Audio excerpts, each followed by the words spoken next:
축구 승무패 54회차 라리가 7경기 분석 및 예측 시작하겠습니다.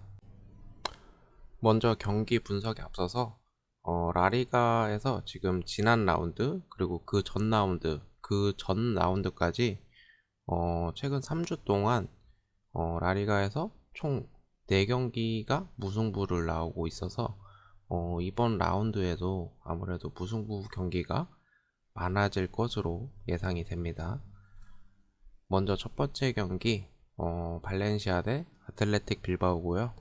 발렌시아는 이제 가메이로 이강인 선수의 결장이 예상되고 가야 선수도 이번 경기에 복귀할 것으로는 보여지나 확실치는 않은 상황이고 레알 마드리드전 승리 이후에 3경기 동안 승리가 없습니다.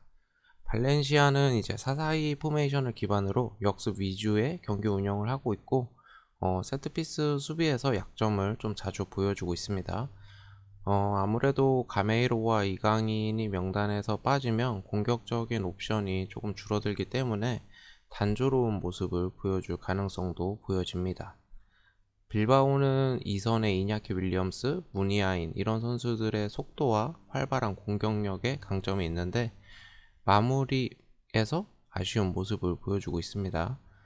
이번 시즌 원정 경기에서 최근 4경기 1무 3패로 좋지 않은 모습을 보여주고 있기 때문에 이번 원정 경기에서도 확실한 마무리 능력을 보여주지 못한다면 승리는 어려울 것으로 보여집니다. 이 경기는 무승부를 예상을 하겠습니다. 다음 경기는 헤타페 대 세비야 경기고요. 헤타페는 리그 내에서 가장 많은 옐로우 카드를 받고 있는데 11경기에서 38장을 받고 있습니다. 지난 레반테와의 경기에서도 체다, 다코남 이 2명의 선수가 퇴장을 당해서 경기를 패배로 이끌었는데 이번 경기에서도 수비진 구성에 영향을 미칠 것으로 보이고 경기 내에서도 퇴장도 가능해 보입니다. 세비야는 주중 챔스 원정 경기를 치렀으나 일부 로테이션을 돌리며 승리를 했고 엔 네실이 그리고 올리버 토레스 선수가 좋은 활약을 보여주었습니다. 헤타페를 상대로 공격적으로 플레이를 할 것이 예상이 되고 적극적인 공격이 계속된다면 또 헤타페 수비진의 불안함이 있기 때문에 이번 경기에서 무너질 것으로 예상이 됩니다. 이 경기는 헤타페의 패배를 예상을 하겠습니다. 다음 경기는 우에스카 대 알라베스 경기고요. 우에스카는 아직 리그에서 승리한 적이 없지만 8번의 무승부를 기록하면서 쉽게 이길 수 없는 팀으로 좀 보여집니다. 이번 시즌 4번의 패배를 기록했는데 세비야, 레알 마드리드, 레알 소시에다드 그리고 돌풍의 팀 카디스에게만 패배를 해서 조금 어떻게 끈적끈적한 모습을 보여주고 있습니다. 알라베스는 최근 좋은 경기력을 보여주고 있는데 바르셀로나, 소시에다드와 무승부를 거뒀고 레알 마드리드를 상대로 승리를 챙겼습니다. 지난 경기에서 주전 미드필더 바타글리아 선수가 퇴장으로 이번 경기에 출전이 불가한데 가르시아, 리에라 이 2명의 미드필더도 지금 부상으로 결장이 예상되기 때문에 아무래도 미드필더 진의 구성에 어려움을 겪을 것으로 보여집니다. 이번 경기에서 최근의 기세를 이어갈 수 있다면 승리를 할 수 있을 것으로 보여지는데 아무래도 미드필더진의 주요 선수 공백이 조금 뼈아플 것으로 예상이 됩니다. 이 경기는 우에스카의 무승부 그리고 패배를 예상을 하겠습니다. 다음 경기는 이제 마드리드 더비 레알 마드리드 대 아틀레티코 마드리드 경기고요. 레알 마드리드는 세비야 그리고 메넨 글라드바흐 그리고 이제 아틀레티코 마드리드전으로 이어지는 이 운명의 3연전의 마지막 경기가 되겠습니다. 앞선 두 경기는 승리로 장식을 하면서 위기에서 어느 정도 벗어난 모습이고 이 경기마저 잡아낸다면 계속해서 상승 곡선을 이어나갈 수 있을 것으로 보여집니다. 최근에 이제 벤제마, 모드리치의 컨디션이 매우 좋아 보이고 지난 경기에서 라모스도 복귀하면서 마드리드 더비에서 어느 정도 준비가 되었다고 보여집니다. 아틀레티코 마드리드는 리그에서 10경기 무패 행진을 이어가면서 최고의 모습을 보여주고 있고 챔스에서는 바이에른 뮌헨에게 1패를 제외하면 이번 시즌 모든 경기에서 패배하지 않고 있는 모습을 보여주고 있습니다. 이번 시즌 공격적인 전술로 변화를 하면서 득점력이 올라가며 리그에서 득점 2위에 올라 있는데 소시에다드, 아틀레티코, 그리고 바르샤 순인데 아틀레티코의 득점 순위가 바르샤 위에 있는 거는 저는 처음 보는 것 같습니다. 이번 경기는 치열한 중원 싸움이 벌어질 것으로 보이고 양 팀의 골 결정력이 승부를 가를 것으로 보여집니다. 저는 레알 마드리드 승 그리고 무승부를 예상을 하겠습니다.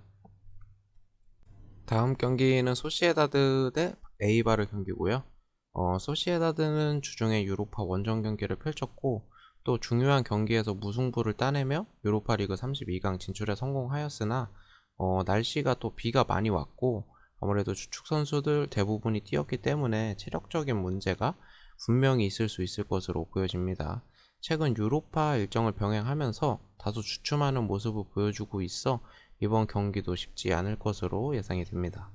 에이바르는 최근 좋은 경기력을 보여주고 있고 특히 브리앙힐 선수의 측면 돌파와 좋은 크로스로 다수의 득점 찬스를 잡고 있는데 결정력에서 아쉬운 모습을 보여주고 있고 이번 경기에서 지친 소시에다드를 상대로 또 한 번 좋은 경기력을 보여줄 수 있을 것으로 기대는 되는데 확실하게 이제 골을 결정지어줄 선수가 없는 것 또한 사실이어서 대등한 경기를 펼치고도 승리를 하지 못할 가능성이 조금 보여집니다. 이 경기는 소시에다드의 무승부 그리고 패배가 예상이 됩니다. 다음 경기는 베티스 대 비아레알 경기고요. 베티스는 이번 시즌 리그에서 7패로 패배가 가장 많으며 무승부는 한 번도 없이 경기에서 승부를 짓는 모습을 보여주고 있는데 지난 경기에서 승리를 하면서 3연패 흐름을 끊어냈고 이번 경기에서 연승에 도전을 합니다. 이번 시즌 개막전과 두 번째 경기 연승 이후에 아직 연승 기록은 한 번도 없으며 이번 비아레알전에서 연승을 만들기는 아무래도 조금 힘이 들어 보입니다. 비아레알은 주중에 유로파 경기가 상대팀 이제 코로나 이슈로 인해서 연기가 되면서 모처럼 주중에 충분한 휴식을 취했을 거라고 생각이 되고 이번 시즌 에메리 감독의 전술과 함께 짜임새 있는 경기력을 보여주었지만 유로파 일정을 병행하면서 좀 무승부가 많이 늘어났어요. 이번 경기에서는 아무래도 한 차례 주중에 쉬었기 때문에 승부를 지을 수 있을 것으로 예상이 됩니다. 이번 경기는 베티스의 패배가 예상이 됩니다. 다음 경기는 엘체 대 그라나다 경기고요. 엘체는 최근 4경기 연속 무승부를 펼치고 있고 공격진의 부족한 득점력이 문제가 되고 있습니다. 엘체는 이제 짧은 패스를 통해서 측면 공격에 강점이 있고 또 중거리 슛을 자주 시도하는 모습을 보여주고 있습니다. 그라나다는 주중 유로파 원정 경기를 치르며 얇은 스쿼드의 주전 선수들이 체력적 부담을 느낄 것으로 보여지고 유로파 리그 일정을 병행하면서 리그에서 패배가 늘어나는 모습을 보여주고 있습니다. 지친 그라나다를 상대로 엘체가 주도권을 잡을 것으로 보여지고 그라나다는 이제 역습 위주의 경기 운영을 할 것으로 보여지는데 엘체의 득점력이 좀 중요하게 작용할 것으로 생각이 됩니다. 이 경기는 엘체의 승 그리고 무승부까지 예상을 하겠습니다.